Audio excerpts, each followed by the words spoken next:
keterkaitan dengan masalah orang, keterkaitan dengan masalah metodologi pembelajaran, keterkaitan dengan masalah disiplin, keterkaitan dengan masalah keteraturan atau peraturan, atau masalah kurikulum, atau masalah-masalah yang sifatnya ada hubungannya dengan kegiatan belajar mengajar. Kalau masalah akhlak, contoh misalnya Anda mengajukan judul upaya guru PAI dalam meningkatkan pembinaan akhlak siswa di SMP 1 Kelari yang Karawang. Judul tentang akhlak itu terlalu banyak, ya, terlalu banyak. Jadi tidak inovasi. Makanya sebelumnya nanti Anda akan di cross check dulu oleh saya. Kalau Anda nyangkut-nyangkut membahas terkait dengan masalah akhlak, pasti itu akan saya coret. Kecuali kalau misalnya membahas masalah disiplin ilmu atau membahas masalah pengembangan metode atau membahas masalah disiplin pembelajaran, yaitu silakan. Ya. Contoh, optimalisasi peran guru PAI dengan menggunakan media anu dalam proses kegiatan KBM di SMP 1 Kelari. Nah, itu kan sudah masuk di dalam media pembelajaran dalam bentuk IT. Nah, yang kayak itu yang bagus-bagus, ya. Atau misalnya inovasi guru PAI, misalnya inovasi guru PAI dalam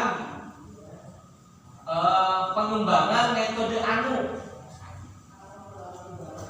dalam pengembangan metode istinbat itu penetapan, ya, di SMP Kelari. Nah, itu kan bagus juga. Atau misalnya, ya, upaya guru PAI dalam meningkatkan disiplin belajar siswa dalam pembelajaran pendidik PAI di SMP Kelari, itu boleh juga. Tapi satu, jangan ada kesamaan di antara mahasiswa yang satu dengan yang lainnya terkait masalah judul dan masalahnya. Dan yang paling diharamkan adalah Anda melakukan penelitian di sekolah Anda sendiri, itu salah. Ya. Anda punya yayasan, meneliti di yayasan Anda, ya, sama dengan jeruk makan jeruk. Anda pelaksananya, kemudian Anda yang menelitinya kan aneh, ya kan? Kenapa? Karena tidak akan objektif. Karena sifat karya ilmiah itu adalah objektif, ya, objektif. Kemudian bahasanya lugas, singkat, menggunakan ISD. Nah, ini salah satu dari sifat pelaksanaan penelitian dari sudut bahasa yang digunakan untuk menyusun sebuah abstraksi dari penelitian yang Anda teliti. Jadi kalau Anda misalnya melakukan penelitian di sekolah Anda, saya yakin tidak akan objektif. Objektif itu apa adanya. Sekarang logikanya begini, masa iya kita yang mendirikan sekolah dari awal sampai misalnya banyak, ya, siswanya, fasilitasnya juga bagus, misalnya, sama kita sendiri diteliti kemudian dijelek-jelekan, kan tidak mungkin juga. Atau dicari masalahnya, sementara kita udah tahu masalahnya di yayasan itu, kan tidak mungkin juga, ya.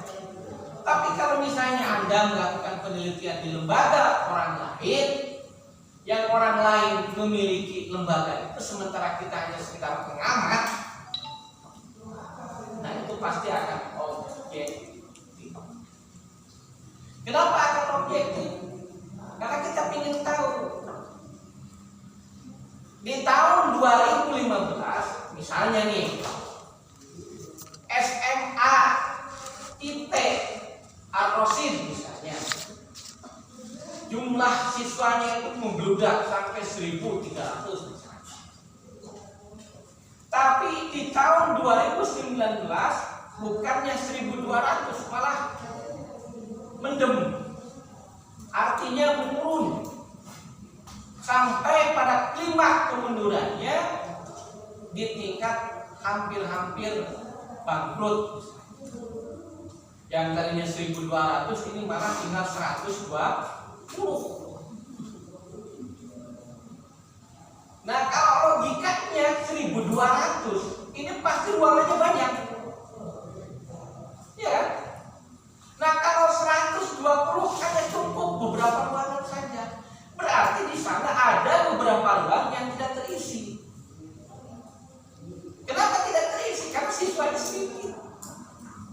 Awalnya banyak, sekarang sedikit. Nah itu yang harus Anda kejar. Kenapa kok sampai menurun begitu? Mungkin ada faktor human error, gurunya nggak bener ngajarnya, atau mungkin yayasannya nggak memperhatiin kesejahteraan guru-gurunya. Mungkin juga apresiasi animo dari masyarakat terhadap sekolah, misalnya SMA IT atau SMP IT Ar-Rasyid misalnya kurang terapresiasi karena persoalannya KBM-nya acak-acakan. Atau mungkin juga misalnya ya, tingkat legalitas Ar-Rasyid itu belum meyakinkan atau tidak meyakinkan. Nah, 4 faktor yang saya sebutkan tadi itu akan menjadi masalah ketika Anda ungkit, angkat, dan akan mengalami.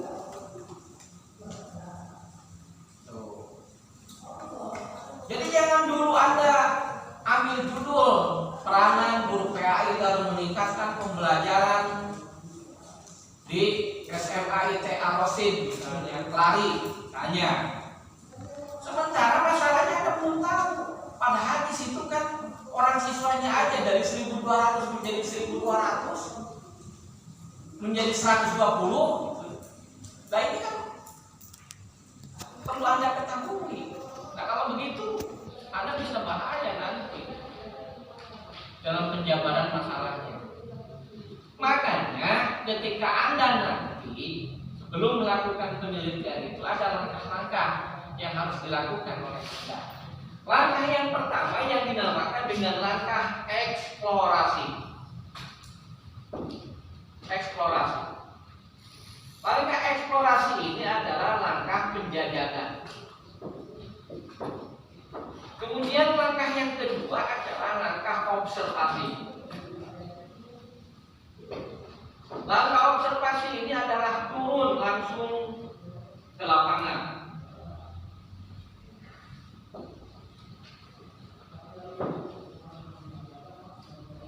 Nah ini 2 mekanisme.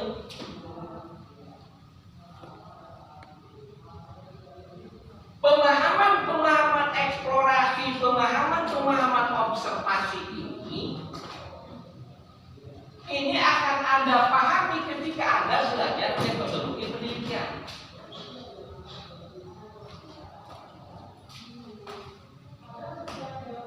Nah makanya metodologi penelitian itu membahas tentang masalah bagaimana melakukan langkah-langkah penelitian. Karena metodologi penelitian itu adalah ilmu untuk melakukan penelitian. Itu namanya metodologi penelitian.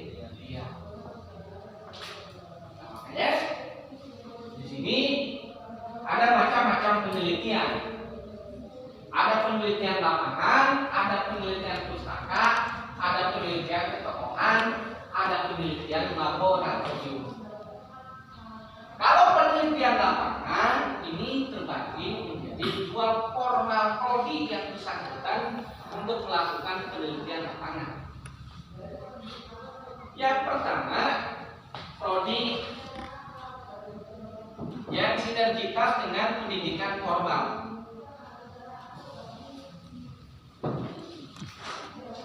Seperti prodi pendidikan agama Islam kayak Anda sekarang. Prodi disiplin ilmu, PPKN, bahasa Indonesia, bahasa Inggris, ya, dan lain sebagainya. Itu prodi pendidikan formal. Ada juga prodi pendidikan non formal. Seperti apa? Contoh, Fakultas Usuluddin, Fakultas Dakwah, terus Syariah. Nah itu namanya prodi pendidikan non formal. Makanya kalau ngambil jurusan dakwah itu tidak boleh melakukan penelitian di SMP, di Sanawiyah, di MI, di SD, tidak boleh. Kenapa? Karena orientasinya pendidikan non formalnya bukan pendidikan yang sifatnya langsung terjun ke pendidikan formal. Kayak Fakultas Dakwah, ya penelitiannya harus ke magistri, penelitiannya harus ke pesantren, penelitiannya harus ke lembaga-lembaga non formal. Itu berikut Usuluddin. Karena di dalam sistem disiplin ilmu itu ada ilmu Usuluddin, kemudian ada ilmu tarbiyah, ada ilmu adab. Kalau ilmu Usuluddin itu membahas terkait dengan masalah asal usul agama. Pengembangannya kayak dakwah, perbandingan agama, perbandingan mazhab, itu Usuluddin. Kalau tarbiyah di bawahnya ada PAI, ada pendidikan Islam, kemudian ada bahasa Arab, itu tarbiyah. Kayak Anda itu masuk ke dalam Fakultas Tarbiyah prodi PAI. Ya, nah, karena sekarang di setiap sekolah tinggi itu langsung tidak dibahas fakultas tarbiyahnya, langsung diarahkan, sehingga lebih spesifik lagi Anda mengambil jurusan prodi PAI yang orientasi lapangannya adalah ke pendidikan formal. Pendidikan formal terbagi pada dua, ada pendidikan formal khusus dasar pendidikan umum, ada pendidikan formal khusus dasar menengah yang sifatnya akademik. Kalau pendidikan formal khusus dasar menengah umum, orientasinya ke dinas pendidikan. Kalau dasar menengah di keagamaannya, orientasinya ke Kementerian Agama, MI, sama-sama yang berikut hal. Kalau Anda itu bisa melakukan penelitian dimanapun, baik itu boleh melakukan penelitian di MI, penelitian di Sanawiyah, penelitian di Aliyah, atau penelitian di SD, di SMP, atau di SMA. Tinggal judulnya harus tahu.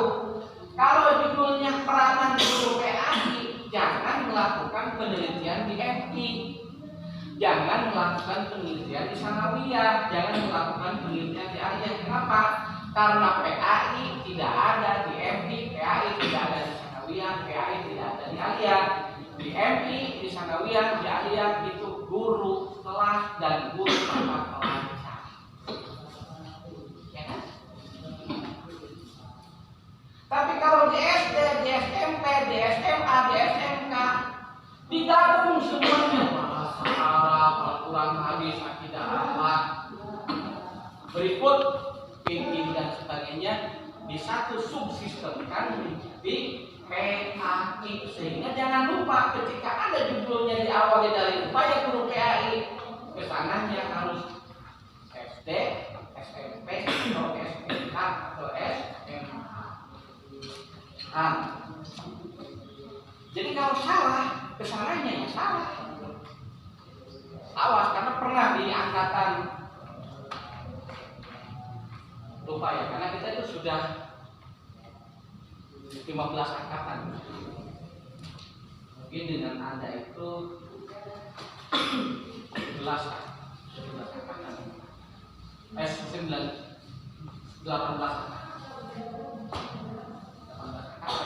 sudah 18. Jadi usia kampus ini itu Bapak mendirikan tahun 2005.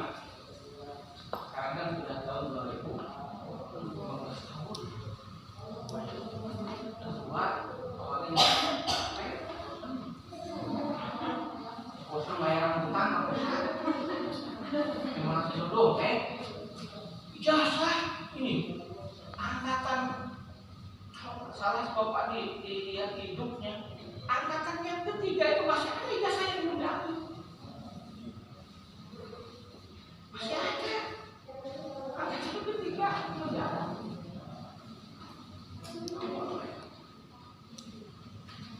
Ke pusat mah udah lunas ditemukin Bapak.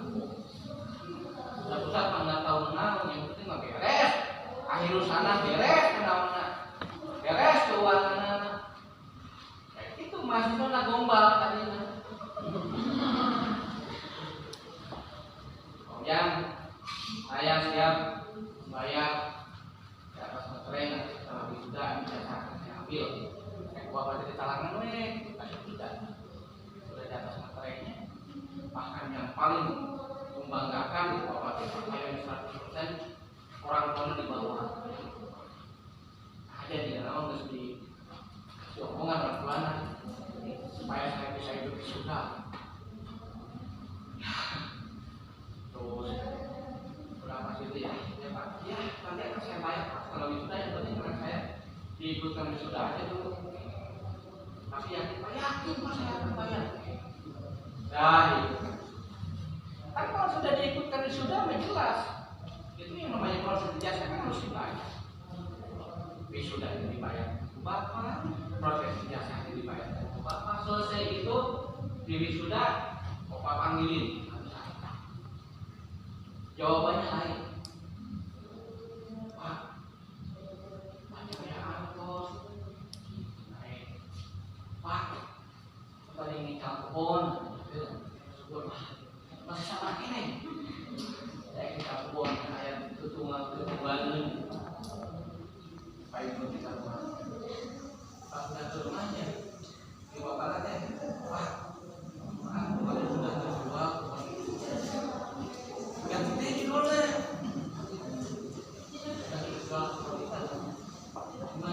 Gimana namanya?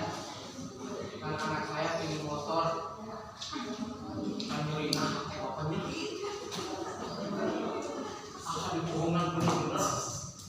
Kamu tadi sebutkan yang beli motor nanti masalah bisa ngebuat anak saya santai. Karena mendingan kalau barang bapak tidak sama santai. Ibu pakai anak saya pakai beli motor. Coba. Yang dari anak mau diwisuda coba belum itu coba. Lain anak lain lain. Anak akan diwisuda. Belum itu coba. Wah, udah banyak makan anak. Bukan soal itu ya. Karena memang usia 15 tahun itu cukup lumayan sudah sepuh ya.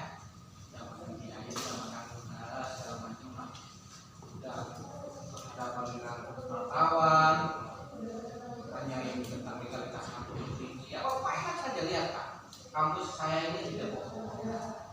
Nih akreditasinya, ini kerjasamanya saya dengan kami, Bapak ada bukti di sini. Ini pelaksanaan prakteknya, ini pelaksanaan KKN-nya, ini bentuk laporannya, ini bentuk laporan PKN-nya. Mau ngapain? Ini mekanisme pembelajarannya. Silahkan Bapak proses kalau saya tidak melaksanakan pembelajaran. Kenapa? Karena ada beberapa SKSA yang jam 2 masuk jam 4 2. Ada yang SKSA itu nggak ada, tergantung pengelolaannya. Tergantung pengelolaannya. Ya, yang lebih parah lagi mungkin duit asup lebih parah. Nggak usah disebutin karena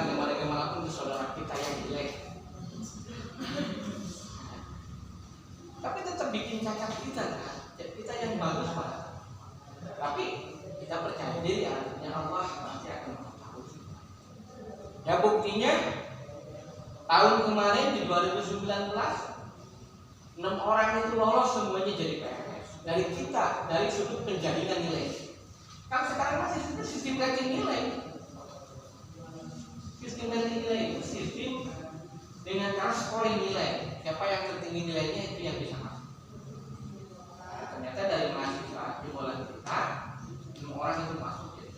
Terus tahun-tahun sebelumnya juga ada dan sudah jadi, bahkan bisa dijadiin salah satu lembaga yang dikiri oleh universitas di daerah, tidak usah sebutin. Yang pernah sorotan sih, karena saya termasuk orang yang ada di Kementerian Agama, ya, yang secara otomatis awalnya saya ngajar di sana, kemudian daripada saya tidak istiqomah, lebih baik saya istiqomah terus di sini. Tapi setelah saya istiqomah, alhamdulillah Pak masih pun banyak yang jadi PNS. Kalau ngomong masalah sertifikasi melalui dari baca. Karena bentuk legalitas kampus itu adalah boro-boro diterima CPNS. Untuk diterima daftar CPNS saja misalnya tidak diterima, itu bentuk bahwa perguruan tinggi itu ilegal. Atau bentuk perguruan tinggi itu diragukan. Nah kalau kemudian salah satu perguruan tinggi itu sudah diterima menjadi CPNS, menjadi guru-guru sertifikasi, apa yang dilakukan? Berarti perguruan tinggi itu sangat legal. Kenapa sangat legal? Bukti fisiknya.